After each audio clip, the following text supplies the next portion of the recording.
नारद जी ने प्लस जी से पूछा, आपने जो ये कहा है कि सूर्य ने सुकेशी के नगर को आकाश से पृथ्वी पर गिरा दिया था, तो ये घटना कब और कहाँ हुई थी? सुकेशी नाम का वह कौन व्यक्ति था? उसे वह नगर किसने दिया था और भगवान सूर्य ने उसे आकाश से पृथ्वी पर क्यों गिरा दिया? प्लस जी बोले, निष्पाप नारद जी, ये कथा बहुत पुरानी है, आप इसे सावधानी से सुनिए। ब्रह्मा जी ने जैसे ये कथा मुझे सुनाई थी वैसे ही इसे मैं आपको सुना रहा हूँ। पहले विद्युतकेशी नाम से प्रसिद्ध राक्षसों का एक राजा था। उसका पुत्र सुकेशी गुणों में उससे भी बढ़कर था। उस पर प्रसन्न होकर शिवजी ने उसे एक आकाशचारी नगर और शत्रुओं से अजय एवं अवध्य होने का वर भी दिया। वह शंकर से आकाशचारी श्रेष्ठ नगर पाकर राक्षसों के साथ सदा धर्म पथ पर रहते हुए विचरने लगा। एक समय मगध अरण्य में जाकर उस राक्षस राज ने वहां ध्यान प्रायण ऋषियों के आश्रमों को देखा। उस समय महर्षियों को देखकर अभिवादन और प्रणाम किया। फिर एक जगह बैठकर उसने समस्त ऋषियों से कहा, सुकेशी बोला, मैं आप लोगों को आदेश नहीं दे रहा हूँ, बल्कि मेरे हृदय में एक संदेह है, उसे मैं आपसे पूछना चाहता हूँ। आप मुझको उसे बताइए। द्विजोत्तमों, इस लोक और परलोक में कल्याणकारी क्या है? मनुष्य सज्जनों में कैसे पूज्य होता है और उसे सुख की प्राप्ति कैसे होती है? प्लस जी बोले, सुकेशी के इस प्रकार के वचन को सुनकर श्रेष्ठ ऋषियों ने विचार करके उससे इस लोक और परलोक में कल्याणकारी बातें कहीं। ऋषिगण बोले, वीर राक्षस श्रेष्ठ, इस लोक और परलोक में जो अक्षय श्रेष्ठ कर वस्तु है उसे हम तुमसे कहते हैं, उसे सुनो। निशाचर, इस लोक और परलोक में धर्म ही कल्याणकारी है। उसमें स्थित रहकर व्यक्ति सज्जनों में आदरणीय एवं सुखी होता है। सुकेशी बोला, धर्म का लक्षण परिचय क्या है? उसमें कौन सा आचरण एवं सत्कर्म होते हैं जिनका आश्रय लेकर देव आदि कभी दुखी नहीं होते? आप उसका वर्णन कीजिए। तो ऋषियों ने कहा, सदा यज्ञ आदि कार्य, स्वाध्याय, वेद ज्ञान और विष्णु पूजा में रति, ये देवताओं के शाश्वत परम धर्म है। बाहुबल, ईर्ष्या भाव, युद्ध कार्य, नीति शास्त्र का ज्ञान और हर भक्ति, ये दैत्यों के धर्म कहे गए हैं। श्रेष्ठ योग साधन, वेद अध्ययन, ब्रह्म विज्ञान तथा विष्णु और शिव, इन दोनों में अचल भक्ति, ये सब सिद्धों के धर्म कहे गए हैं। ऊंची उपासना, नृत्य और वाद्य का ज्ञान तथा सरस्वती के प्रति निश्चल भक्ति, ये गंधर्वों के धर्म कहे जाते हैं। अद्भुत विद्या का धारण करना, विज्ञान, पुरुषार्थ की बुद्धि और भवानी के प्रति भक्ति, ये विद्या धर्म के धर्म हैं। गंधर्व विद्या का ज्ञान, सूर्य के प्रति अटल भक्ति और सभी शिल्प कलाओं में कुशलता, ये किम पुरुषों के धर्म माने जाते हैं। ब्रह्मचर्य, अभिमान से बचना, योग अभ्यास में दृढ़ प्रीति एवं सर्वत्र इच्छा अनुसार भ्रमण, ये पितरों के धर्म कहलाते हैं। ब्रह्मचर्य, नियताहार, जप, आत्मज्ञान और नियम अनुसार धर्म ज्ञान, ये ऋषियों के धर्म कहे जाते हैं। स्वाध्याय, ब्रह्मचर्य, दान, यज्ञ, उदारता, विश्रांति, दया, अहिंसा, क्षमा, दम, जितेंद्रियता, शौच, मांगल्य तथा विष्णु, शिव, सूर्य और दुर्गा देवी में भक्ति, ये मानवों के सामान्य धर्म हैं। धन का स्वामित्व, भोग, स्वाध्याय, शिवजी की पूजा, अहंकार और सौम्यता, ये गोकों के धर्म हैं। पर स्त्रीगमन, दूसरे के धन में लोलुपता, वेद अध्ययन और शिव भक्ति, ये राक्षसों के धर्म कहे गए हैं। अविवेक, अज्ञान, अपवित्रता, असत्यता एवं सदा मांस भक्षण की प्रवृत्ति, ये पिशाचों के धर्म हैं। राक्षस, ये ही 12 योनियां हैं।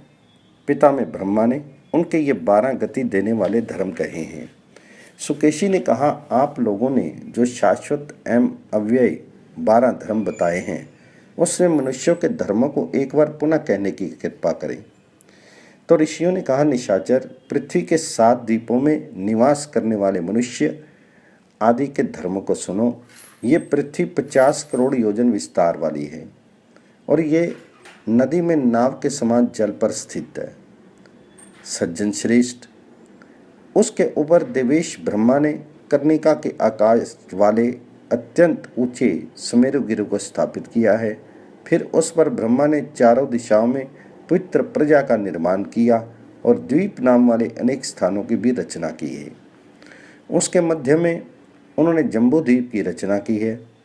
इसका परिमाण 1 लाख योजन का कहा जाता है। उसके बाहर दुगना परिमाण में लवण समुद्र है और उसके बाद उसका दुगना प्लक्ष द्वीप है। उसके बाहर दुगने परिमाण वाला वलयाकार इक्षुरस सागर है। इस महोदधि का दुगना शाल्मली द्वीप है। उसके बाहर उससे दुगना सुरा सागर है तथा उससे दुगना कुशद्वीप है। कुशद्वीप से दुगना घृत सागर है। निशाचर, घृत सागर से दुगना क्रौंच द्वीप कहा गया है तथा उससे दुगना दधि समुद्र है। दधि सागर से दुगना शाक द्वीप है और शाक द्वीप से द्विगुण उत्तम क्षीर सागर है, जिसमें शेषैया पर सोए श्री हरि स्थित हैं। ये सभी परस्पर एक दूसरे से द्विगुण परिमाण में स्थित हैं। राक्षसेंद्र, जम्बूद्वीप से लेकर क्षीर सागर के अंत तक का विस्तार 40 करोड़ 90 लाख योजन बताया गया है। इसके बाद पुष्कर द्वीप एवं तदंतर स्वादु जल का समुद्र है। पुष्कर द्वीप का परिमाण 4 करोड़ 52 लाख योजन है। उसके चारों ओर उतने ही परिमाण का समुद्र है। उसके चारों ओर लाख योजन का अंडकटा है। इस प्रकार वे 7 द्वीप भिन्न धर्मों और क्रिया वाले हैं। हम उनका वर्णन करते हैं, तुम उसे सुनो। प्लक्ष से लेके शाक तक के द्वीपों में जो सनातन नित्य पुरुष निवास करते हैं, उनमें किसी प्रकार की युग व्यवस्था नहीं है। वे देवताओं के समान सुख भोग करते हैं। उनका धर्म दिव्य कहा जाता है। कल्प के अंत में उनका प्रलय मात्र होना वर्णित है। पुष्कर द्वीप देखने में भयंकर है। वहाँ के निवासी पिशाच धर्मों का पालन करते हैं। कर्म के अंत में उनका नाश होता है। सुकेशी ने कहा, आप लोगों ने पुष्कर द्वीप को भयंकर, पवित्रता रहित, घोर एवं कर्म के अंत में नाश करने वाला क्यों बतलाया? कृपा करके ये बात हमें समझाइए। तो ऋषियों ने कहा, निशाचर, उस द्वीप में रौरव आदि भयानक नरक हैं। इसी से पुष्कर द्वीप देखने में बड़ा भयंकर है। तो सुकेशी ने कहा, तपस्वीगण, वे रुद्र नरक कितने हैं? उनका मार्ग कितना है? उनका स्वरूप कैसा है?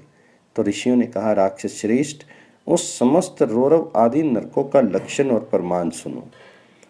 जिन मुख्य नरकों की संख्या 21 है, उनमें प्रथम रौरव नरक कहा जाता है। वह 2000 योजन विस्तृत एवं प्रज्वलित अंगार में है। उससे द्विगुणित महारौरव नामक द्वितीय नरक है। उसकी भूमि जलते हुए तांबे से बनी है, जो नीचे से अग्नि द्वारा तपित होती रहती है। उससे द्विगुणित विस्तृत तीसरा तमिस्त नामक नरक कहा जाता है। उससे द्विगुणित अंधतमिस्त नामक चतुर्थ नरक है। इसके बाद पंचम नरक को काल चक्र कहते हैं। अप्रतिष्ठ नामक नरक षष्ठ और घंटी यंत्र सप्तम है। नरकों में श्रेष्ठ असीपत्रवन नामक 8वां नरक 72,000 योजन विस्तृत कहा जाता है। 9वां तप्त कुंभ, 10वां कूटशालमली, 11वां करपात्र और 12वां नरक स्वान भोजन है। इसके बाद क्रमशः संदश, लोपिंड, क्रम्बसिकता, भयंकर शार नदी, कृमि भोजन और 18वें को घोर वेतरनी नदी कहा जाता है। उनके अतिरिक्त शोणित पूय भोजन, शुर अग्रधार, निशीत चक्रक और संशोषण नामक अंतरहित नरक है। सुकेशिन, हम लोगों ने तुमसे इन नरकों का वर्णन कर दिया।